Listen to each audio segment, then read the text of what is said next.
Okay, right. So brand new education coming your way.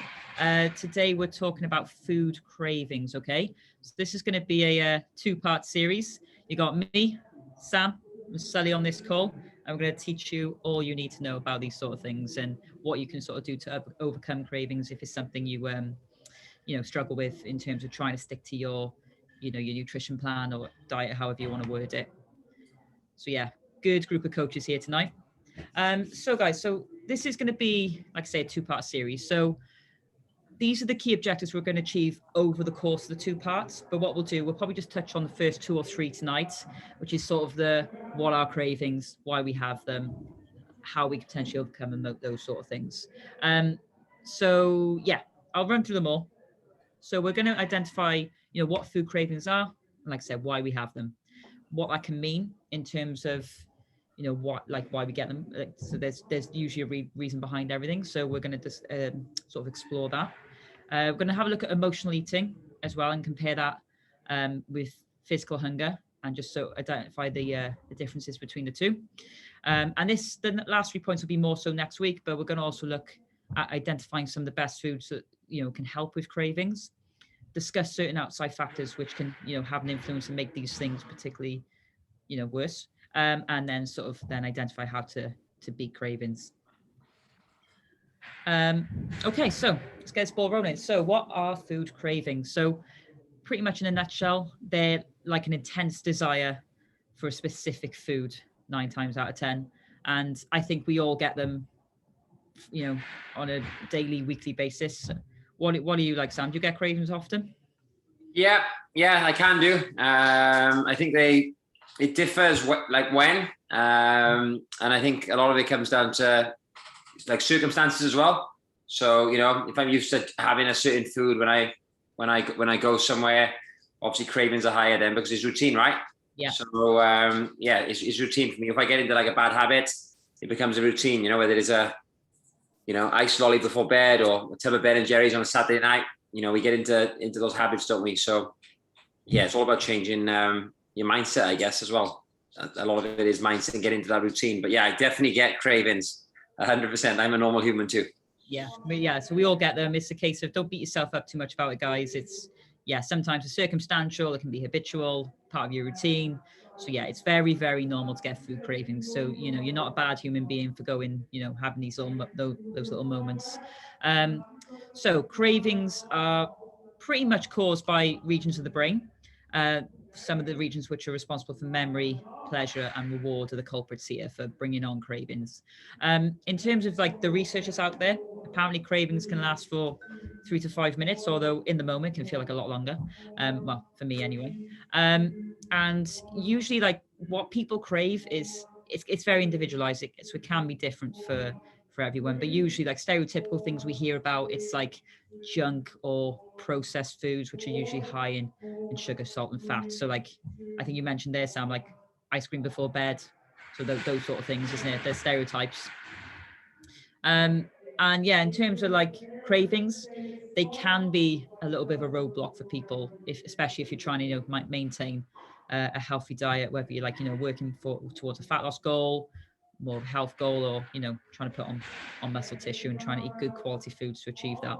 So but the key thing is here is, even though they can be a bit of a roadblock, there is a way to navigate them. It's just a case of understanding them, being aware of what they could mean, and then putting the right protocols in place to overcome them.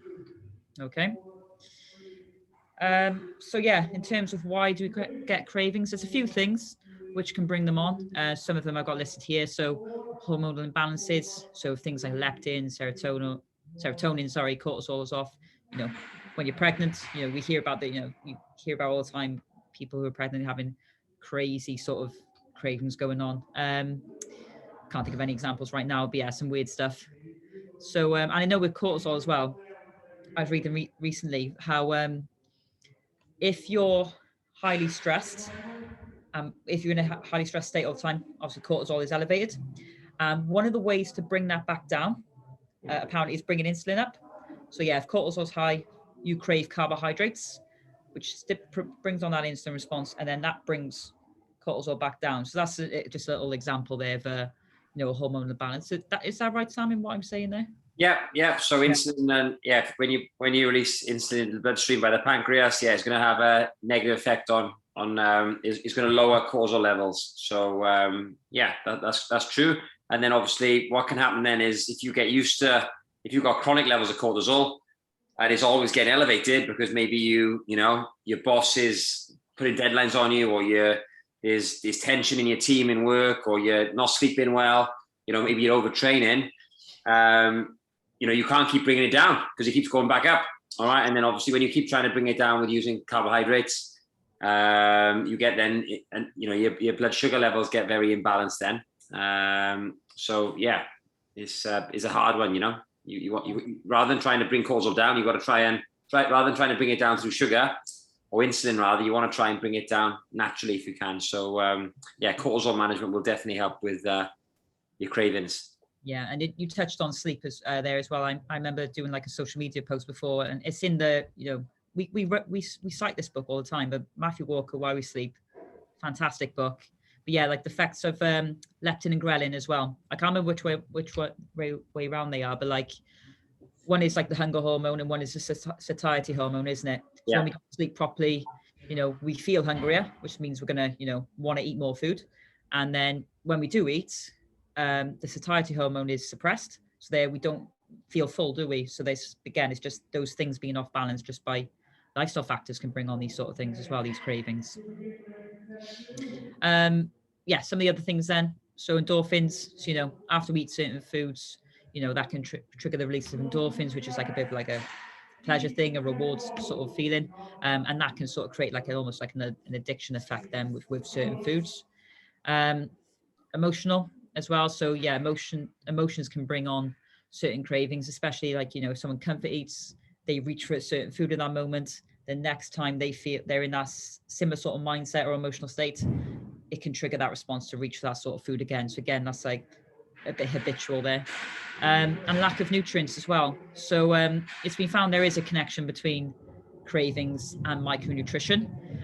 Sometimes the body craves certain foods because it's not getting something from the diet. So I think it's the amygdala, or however you pronounce it, stimulates that sort of response, isn't it? And I know you did a post about it before, Sam, with the like we talking about greens, the effect they can have with cravings. And if you're not getting nutrients, that region of the brain is telling us we want something. It's not necessarily junk or fast food or processed food. It's actually nutrients.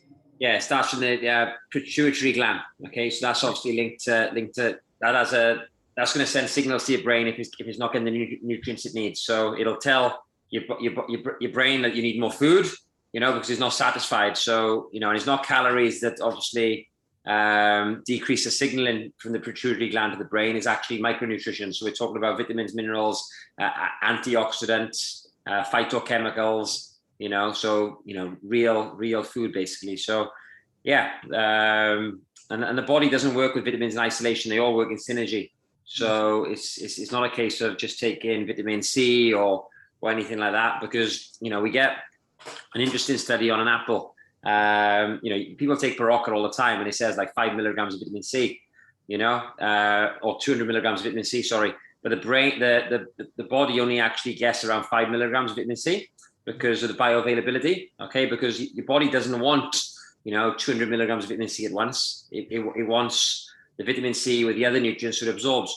Now there's 5 milligrams of vitamin C normally in a normal size apple, and your body actually absorbs the 5 milligrams of vitamin C. Okay, so it's because of all the other nutrients that are involved in that process. So it's difficult to say when it comes down to micronutrition which vitamin or mineral your body's actually craving. There's a lot of I'll find you there's a study on it actually that says like if you're craving this food, it's probably due to this. So we can sort of narrow it down. Like if you're craving things like high, very sweet foods, that can mean that you're missing a certain B vitamin, for example. So I'll get the post now when we come on to that one in a bit more depth. But yeah, it doesn't mean just take a multivitamin. It normally means try and get your nutrients from real food. That's where the greens drink comes in, because it is sort of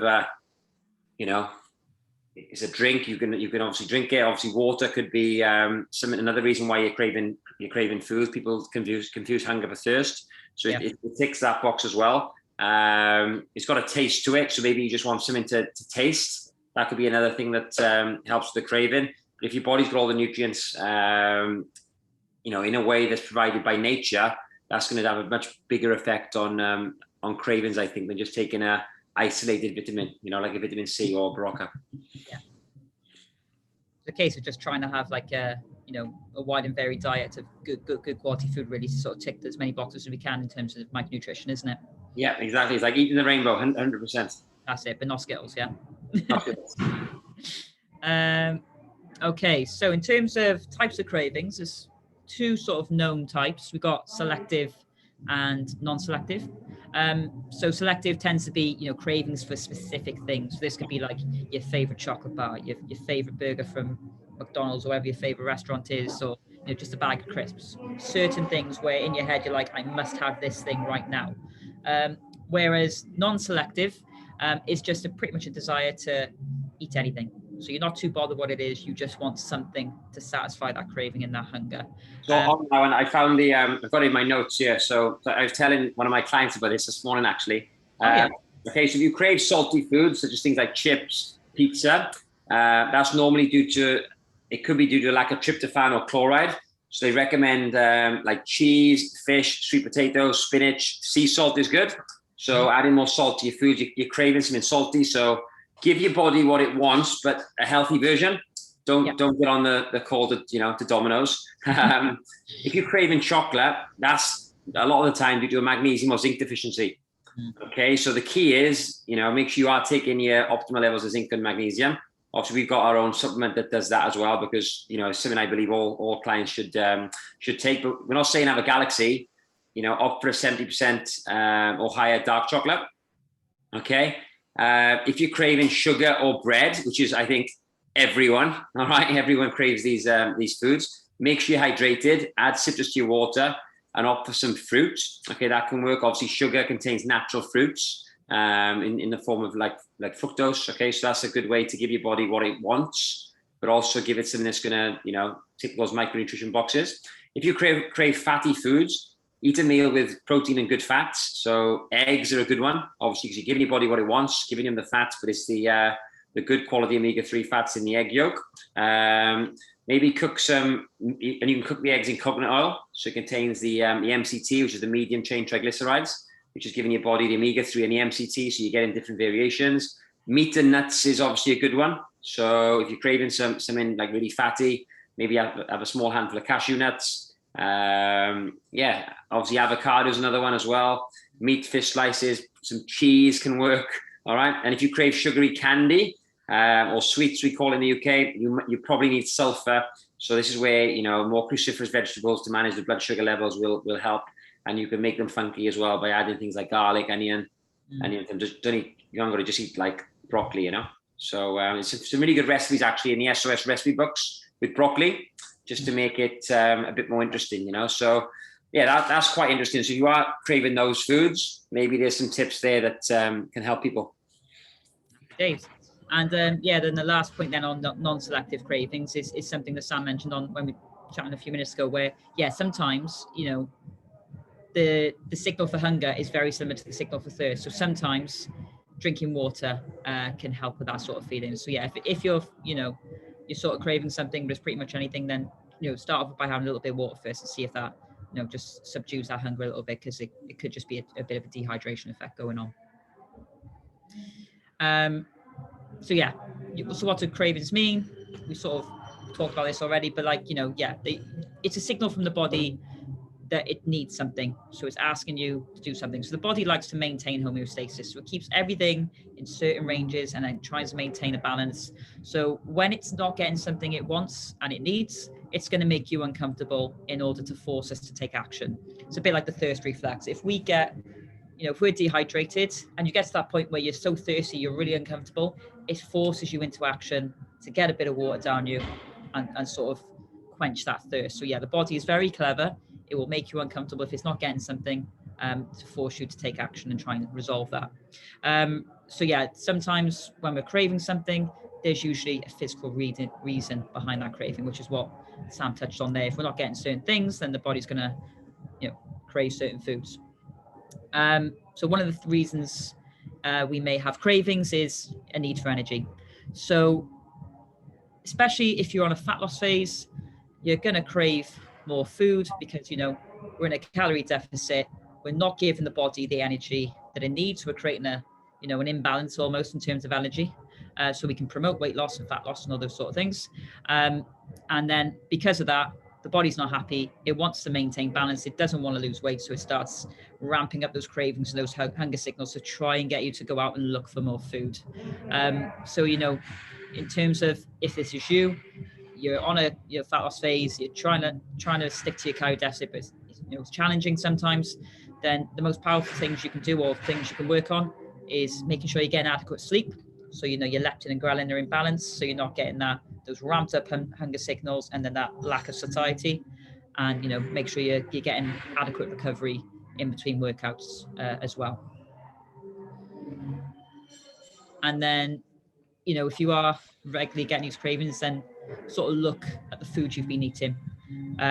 So this is why I'm a big fan of tracking your food, MyFitnessPal, food journals, those sort of things, just because it creates that awareness. And then you can sort of see things or see gaps where you might be missing certain nutrients. So making sure we're choosing foods or incorporating supplements if we need to. Ideally, we want to get you want to get all you need, your nutrient needs from food, but sometimes that supplements need to come in and fill in the gaps. Make sure you're getting good quality foods or supplements which are going to help replace any missing vitamins, minerals, or micronutrients.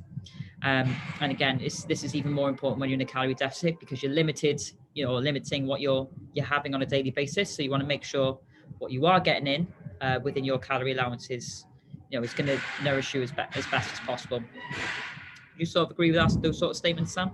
Yeah, definitely. You want to make sure you cover as much base as you can through food. But I know in lockdown, I did probably about 8 or 10 nutrition analyses using Chronometer. Now, Chronometer is an app that's like MyFitnessPal, but if you actually put in the real foods that you eat, it'll actually give you all your vitamins, your minerals. It'll look at all your B complexes, which are obviously important for energy. If you've got a busy day and your body's not producing energy optimally, you're going to have more food cravings. So your B vitamins are one thing to look at, but obviously all the other vitamins as well play an important role in how you're going to feel. It's about being optimal. So we want to make sure all those markers, all those vitamins and minerals are getting, they're all maximized and not just hitting 100%. You probably want a little bit excess as well, right? Because the RDA is like the minimal, really. It's like the minimal to survive. Whereas, if you exceed those nutrients, it's going to make you thrive rather than survive. So I always look to get people, way, way, way above if I can. And obviously anything that's not needed then is just excreted. So you're cool with it. And I've looked at clients' diaries on MyFitnessPal, or they've sent it to me. I put into Chronometer, like this woman smashing her nutrition, like fucking hell, like she's on it. She's like watercress, onions, garlic, everything's in there. She's even putting all the vegetables, all the fruit. And even then, I'm like, this diet's perfect. There's still things missing, So just by taking a supplement, it's like that insurance policy, It's better to take it every day and not need it than to need it and not take it, So so that's the way to look at it, really. But you want to try and make sure you are maximizing as many of those as you can through your food. Yeah, I agree. I'm pretty much I wouldn't be without a multivitamin. Probably my greens now. I've been on that consistently for a few months and I felt much better using it, especially when it comes to cravings, because usually I'm a massive sweet tooth.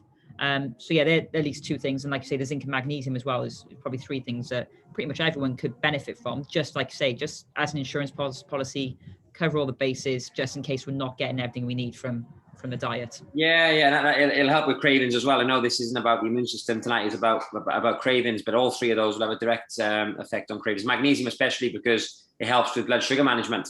There's loads of studies on people that take magnesium and the improvement in insulin sensitivity, how well they actually utilize and use carbohydrates. So if we're talking about that and food cravings, magnesium is probably the biggest one that you do want to take, just because of the effect it has on insulin management.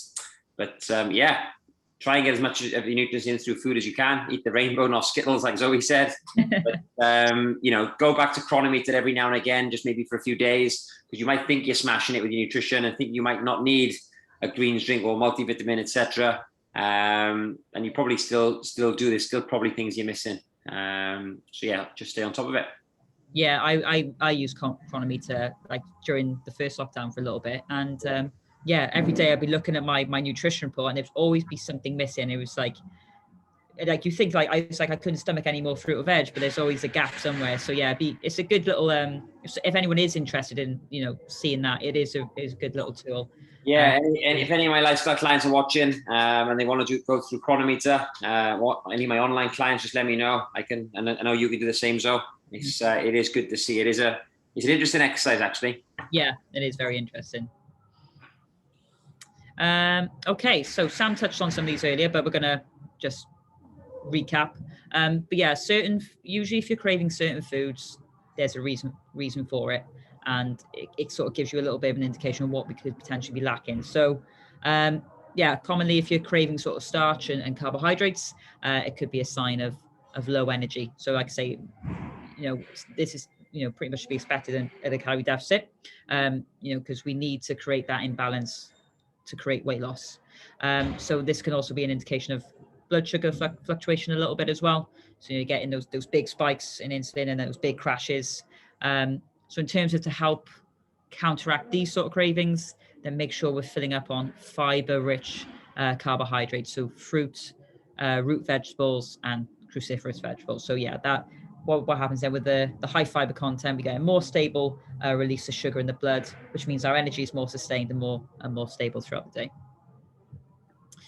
And then, yeah, if you're craving fatty foods, so yeah, cheese, fried food, and any other high fat options you can think of, then it could be a sign that we need more fatty acids from our diet. So oily fish, eggs, avocados, or taking a good quality omega-3 or fish oil supplement can help cover those bases if you're finding cravings for those foods quite regularly.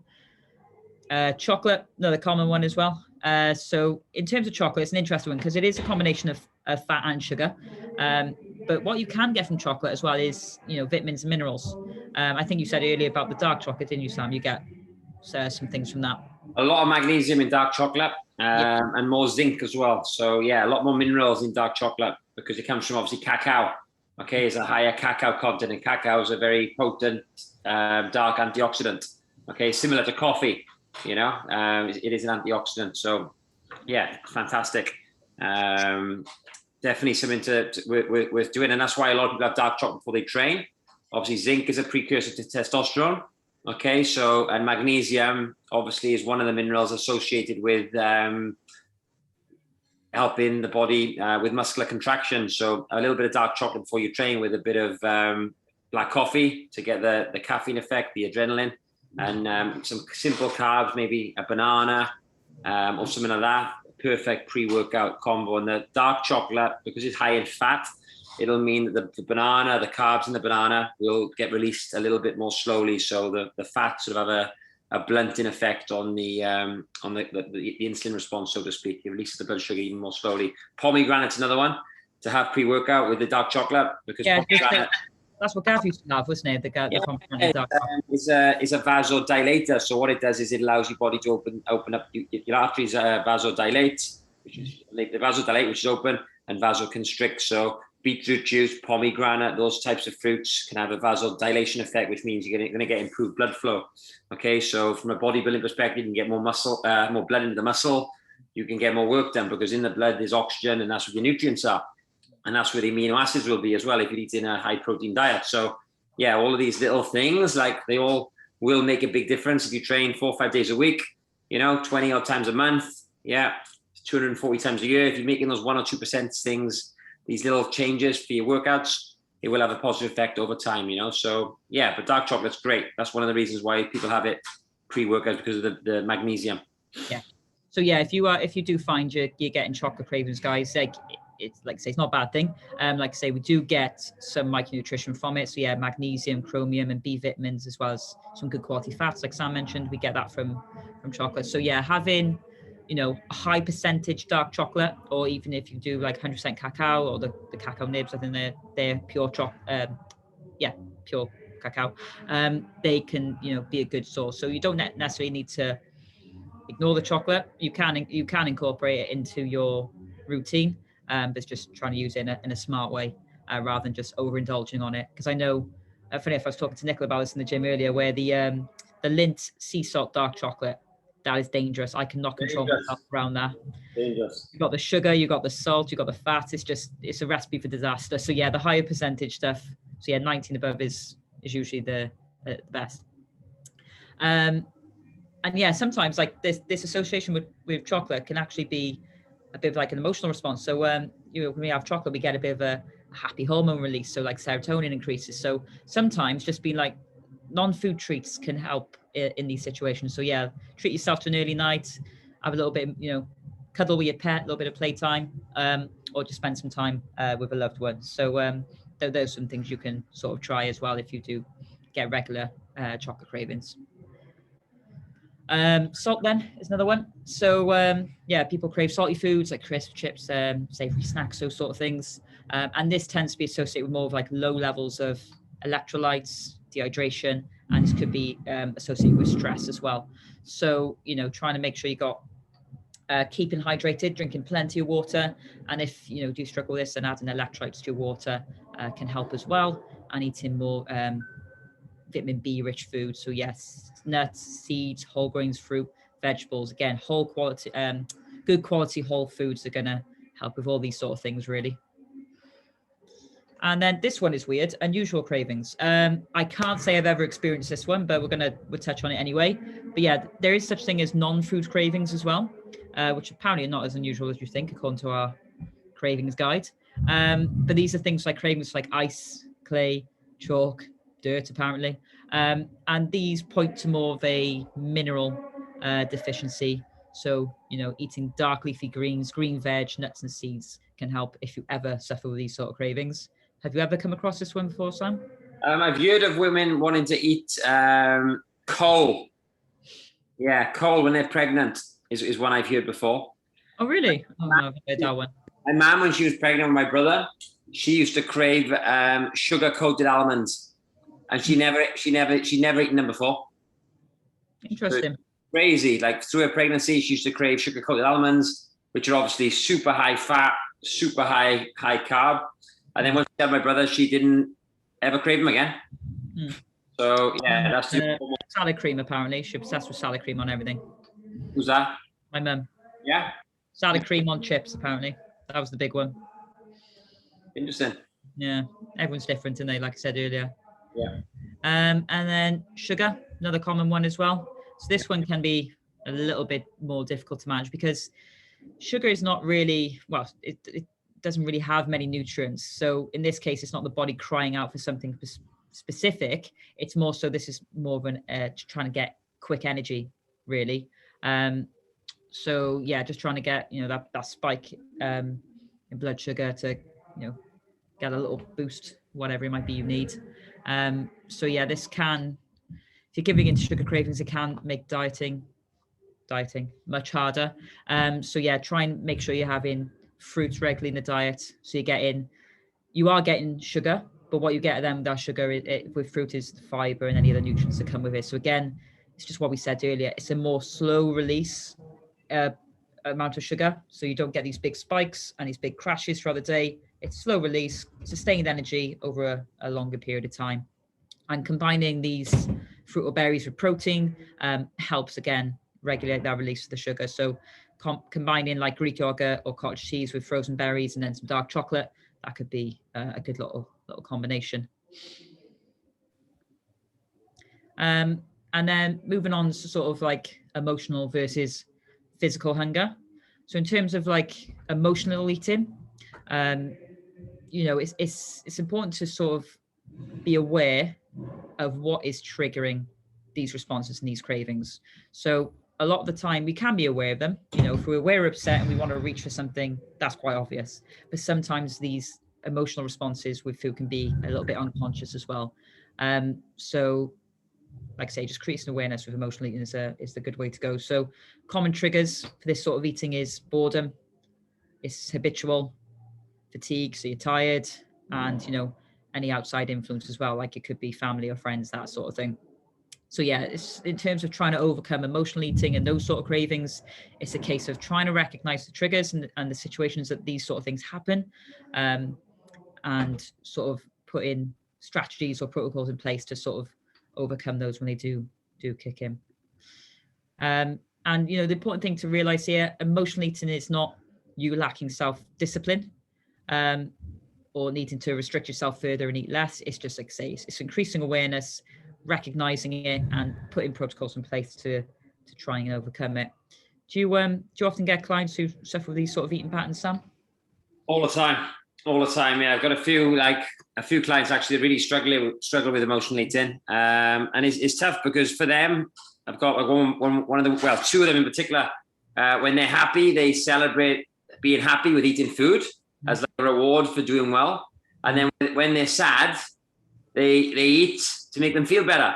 So vicious circle then, innit? Yeah. So whatever emotion they feel, they tend to deal with it. Their coping mechanism is food. So it delves a little bit deeper into being a personal trainer. Then is very psychological, and it's hard. And a lot of the time it comes from their upbringing or their past. They've done something for, like my granddad. Whenever he sits in his chair, he's got a chair, right? This chair, and he doesn't sit in it all day, but he'll sit in it to read a book in the night, like his relaxing chair. He always pours himself a whiskey. Now he's been doing that for 50 years. All right. So very ingrained then. Can you ever change that habit? He's 97 years old.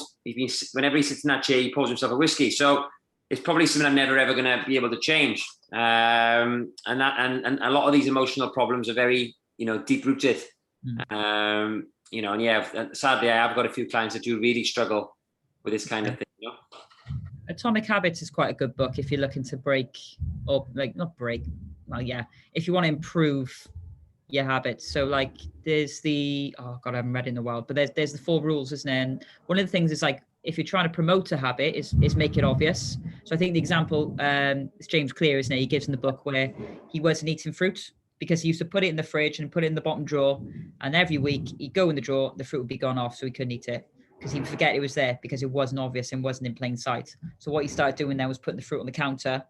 And because it was there, he was more likely to reach for it and grab it.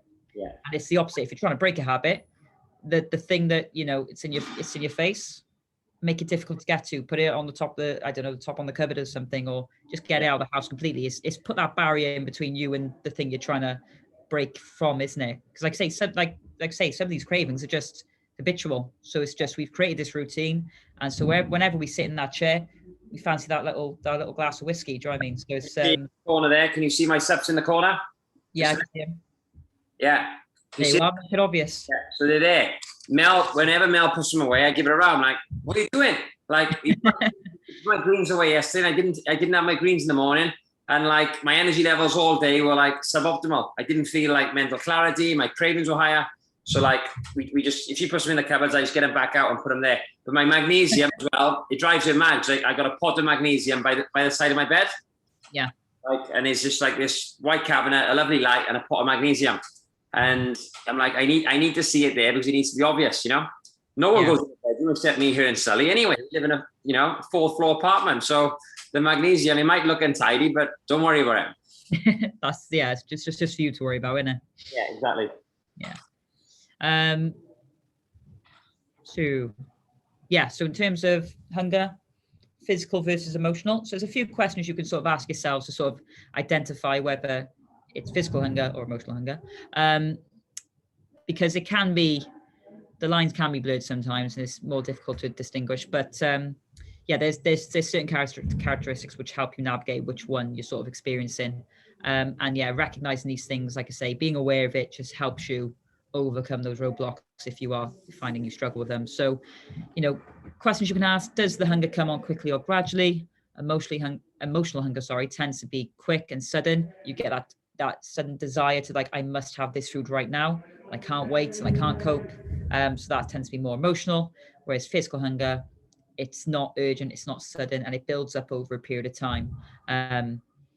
Based on, when you last ate. Obviously, if you haven't eaten for like 12 hours, 16 hours or something like that, then yeah, it's going to get more intense as time goes on. But yeah, if it's only like been 3 or 4 hours since you last eaten, then it's going to build up gradually. And it's not going to be so dramatic when you do experience it. Laptop's getting a bit slow. I'm going to have to put my charger in.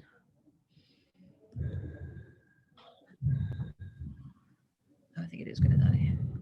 There we go. You okay to read through that slide a minute, Sam, while I'm just going to go grab my charger from next door. Cool. So physical versus emotional hunger. Does the hunger come from stomach or the head? Emotional hunger does not. Oh, the next one, yeah. Summary. I'll have to catch up on myself.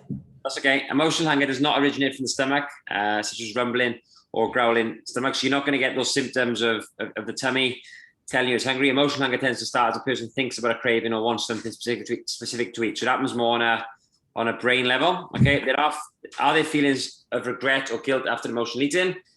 Giving into a craving or eating because of stress can cause feelings of regret, shame, or guilt. And I've got clients that sort of do definitely suffer with the guilt. They get into this negative cycle, and then it just spirals them off then to eat even more crap. These responses are associated with emotional eating. Okay, giving the body what it needs to satisfy physical hunger is not associated with negative feelings. So it's a difficult one, guys. If you are emotionally eating, it's not something you can just snap out of. It tends to be a big, you're in that purge cycle, and it's normally only when you go to bed, and then the next day you try and get back on track. But if you are in this purge cycle, I think it's important that you do reach out for help, because it isn't hiding something, isn't going to help you. If you are struggling with overeating and binge eating, then it's definitely worth reaching out, because there are support groups out there that can help you. And I think a lot of the time, I think clients can feel ashamed for binge eating. Yeah. They try and hide it, and then they don't want to go on the in-body, and they don't want to talk about nutrition. But the best thing you can do is speak to someone you feel comfortable about, and it doesn't have to be us. It can be someone else that binges. And I think recognizing the fact that you are normal, and no one's perfect. We've all got our flaws, is the first step to succeeding. I think if you go to Alcohol Anonymous, they got a 12-step program, haven't they? Yeah. The first one is admitting, hi, I'm Sam, I'm an alcoholic. Is admitting that, is, hi, I'm Zoe, and I struggle with binge eating, whatever it is. It's actually saying to yourself, this is who I am, this is where I am at the moment in my life, and I do want to change, and I'm here for that reason to help. So yeah, I think it's important that people do reach out for help if they are struggling with this kind of thing, especially the emotional side. We can help on the physical side and some of the emotional stuff, but a lot of it, like I said, it can be a little bit deep rooted. Yeah, definitely. And it's like, say, it's, food can become a bit of an addictive thing, can't it? Like I say, like back earlier in the presentation, like one of the things that triggers it is that release of endorphins, and that endorphins can mirror that addictive feeling. So yeah, it's something people can struggle with. And then, like you say, like if there's been trauma in the past and those sort of things, then food can be a little bit of a comfort blanket. So yeah, definitely, like if it is those sort of things, that's, like I say, a little bit beyond our scope. So reach out and look for help, because there is stuff out there. Yeah. I'm just gonna go back a minute. I'm not sure if my laptop has been really slow, so I'm not sure if we missed a slide. Yeah. So also you can ask yourself, is the craving for a specific food? Usually when it's emotional hunger, like say that the common stereotypes is like junk food, processed food, or something not quite healthy. Whereas if you're physically hungry, you're not really concerned as what the food is. You just want to, quench that hunger almost. Whereas if you're emotionally hungry, it's going to be something specific. So it goes back to what on the previous slides, is the signal coming from your head, or is it coming from your tummy? Usually if it's coming from your head, it's a craving. If it's coming from your tummy, you are generally hungry. And then is there such thing as mindless eating? So yeah, mindless eating is when we're literally eating without paying attention. We're unhinging our jaw, food's going in, and we're not really taking any pleasure or joy out of it in terms of what we're consuming. So yeah, someone's eating, like in front of the TV, eating a tub of ice cream. They say to themselves, I'm only going to have half. Next thing you know, the tub's gone because they got indulged in the program. They didn't realize they were still eating. So again, it's just when we are eating, it's just being present, trying to eliminate distractions, not be on your phones, watching TV, sit down, savor the food, enjoy it. And then what you'll find as well, you probably won't consume as much because you're more connected between, that signal between your tummy and that satiety response. So you'll probably feel fuller a little bit quicker as if you were just sat eating your food as opposed to eating your food while watching TV. Yeah, there we go. And yeah, summarizing then, guys. So yes, we talked about like what is a craving. It's an intense desire, usually for a specific food, and this is caused by regions of the brain which are linked with memory, pleasure, and reward. They can result from hormonal imbalances, an endorphin release, an emotional response, or potentially a lack of nutrients.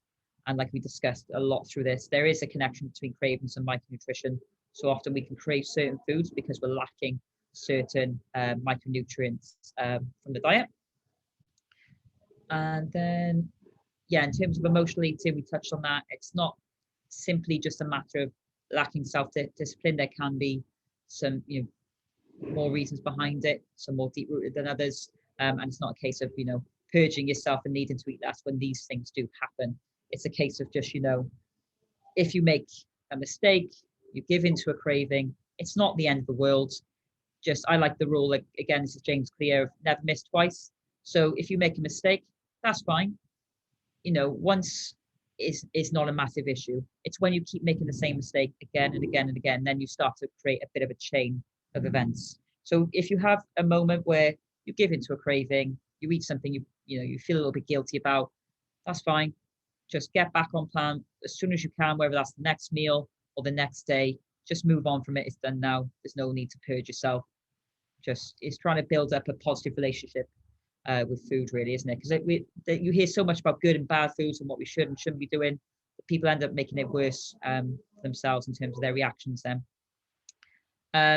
And then, yeah, in terms of the difference between emotional and physical hunger is a lot more gradual, originates in the stomach, and is not usually associated with feelings of guilt when you do have those foods. Whereas emotional hunger originates from the head, is very intense, comes on quickly, and is associated with those feelings of guilt after we indulge in those foods. And that is it pretty much. So yeah, open the floor now. Anyone, if anyone's got any questions, chuck them in the chat, and then obviously me and Sam can answer them for you. Was there anything you wanted to add on to the end of that, Sam, that we haven't touched on? I think that's perfect. Yeah, it's just making people realize if they're getting cravings, it's normal, but there is different types of cravings as well: the emotional and the physical. Obviously, if you're getting cravings and you're dieting, that is absolutely normal. So if you've got a photo shoot coming up and you're being quite aggressive with your calories, or you're in a deficit and you've been in that deficit for a little while now, cravings are going to be normal. You should have them. Now, if they're so crazy that you wanted to inhale a cheesecake, then maybe that's the time to look at bringing you out of the calorie deficit just for maybe 3, 4, 5 days, just so those hormones can get sort of resynthesized. And that's what a diet break is normally for, just so your hormones can get back up to speed. Because, like we said earlier, cortisol is the one hormone that can really affect like your blood sugar management and can lead to cravings. Obviously, cortisol is a stress hormone. And if you're 10, 11, 12 weeks into a diet, cortisol levels could be super, super, super high. All you might need is 1 week going back to maintenance calories. You're certainly not going to gain fat. And what will happen then is after that 1 week, the body will go, right, great. We've actually got calories now. We can repair, we can rejuvenate, we can maybe lower levels of inflammation. We can get more nutrients into our diet with more fruits and veggies, etc. And cortisol levels can come down again. And then you might be able to go back into the deficit and go for another 3, 4, 5 weeks before those cravings come back in again. So we appreciate this is very complex, but the main thing to do is, if you're unsure with it, is speak to your coach. Let them know, how long the cravings are lasting, how frequent the cravings are. If you're waking up in the middle of the night at 3 a.m. and wanting Easter eggs, then something's probably wrong. And we can coach you through the process. But it's definitely a combination of all the things we spoke about today. Stress management, managing the cortisol levels, making sure you get enough nutrients in your diet. We'll touch on other things next week, like how protein can have a big role. Zoe's already mentioned sleep and how that affects things as well. So we'll get into a bit more depth next week, Zoe. I think, is that a plan? That's right, yeah. So in terms of, it's more the what and the why tonight. Next week will be how we overcome those sort of things. So putting those strategies in place, what foods we can utilize, the effect of protein, like you said, and yeah, all that sort of stuff. Well, don't forget, guys, a lot of it is very habitual. Okay, and a lot of cravings will come from as well seeing the food. Like yesterday, we were watching. Well, Man United just lost 5-0 to Liverpool, so obviously I'm already a little bit annoyed, and probably a little bit like stressed out from shouting at the TV, and a bit frustrated. So I don't. Football doesn't affect my mood and things like that to that much degree, but I was a little bit annoyed, at the performance. Being a Man United fan my whole life. And then Mel brings over a family-sized Galaxy bar. So when she says, "Do you want some?" What do you think my answer is? Yeah, give me half, Whereas if she didn't bring the Galaxy over, I wouldn't have had it. So, there's other things as well. Like Greg talks a lot about this in terms of creating those restrictions. And it could be obviously making sure your peers support you. If they do know you're dieting, you have got a photo shoot, or you want to drop a dress size in time for Christmas, or you just don't want to eat shit in the night, you want to get out of that habit, try and get them to support you on your journey, because Mel was not supportive yesterday. After just calling her out on a Zoom, well done.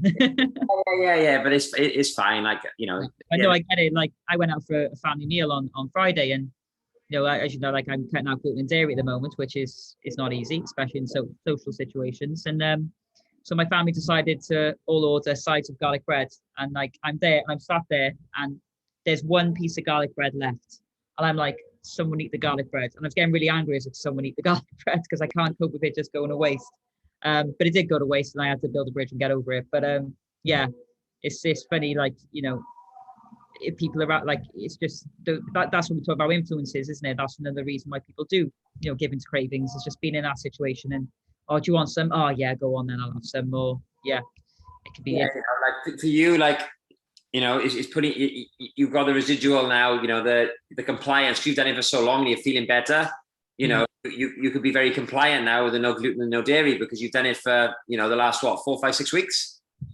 Yeah, at least 6 weeks. Yeah, great. But if that was like your first day, you would have gone, I'll have the garlic bread, I'll start tomorrow. So it's having that self-confidence in yourself that you can say no to those scenarios, but at the same time, we've only got so much reliance on saying no. Is not putting yourself in those situations too often. If you're an alcoholic and you're going to the pub every night, probably not a good move. Yeah. You probably want to have 6 weeks, 8 weeks not going to the pub, and then go to the pub and have a Diet Coke. So, it's all about your surroundings. You become the average of people you spend the most time with. So it's making sure you do try your best to set you up for success, and your peers and your friends and your family obviously play a key role in that, because you're around them a lot. Yeah. And like, have I been perfect, especially in the early days? Have I been perfect when trying to cut all those foods? No, because I was like, there was one week I was craving cheese. There was another week I was craving chocolate. And have I like had a sneaky slice of cheese? Yes, I may have done. But did I beat myself up for it? Not massively. I just thought, right, okay, you did that. You probably shouldn't have.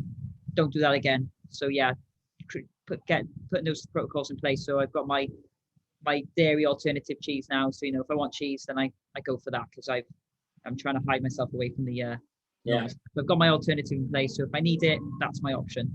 And then the normal cheese is out of the house now. So it's a case of, no one's perfect. You are going to give into it sometimes, but when it does happen, just be aware, think, okay, what could I have done better? And then put that system in place next time. Exactly. So I look forward, we'll do number 2 next week, yeah? Yes, number 2, looking forward to it. All right. Anyone got any questions? I think Susan's on. There's nothing in the chat. Okay. If anyone watches this on the replay, you know the drill. If you've got any questions, chuck them in the comments. Make sure you tag me or Sam, and then we can answer any questions you have in the future. Okay, right. Thanks for tuning in. Those who tuned in live. Anyone else watching the replay, thanks for tuning in, and see you all in the gym soon. See you soon.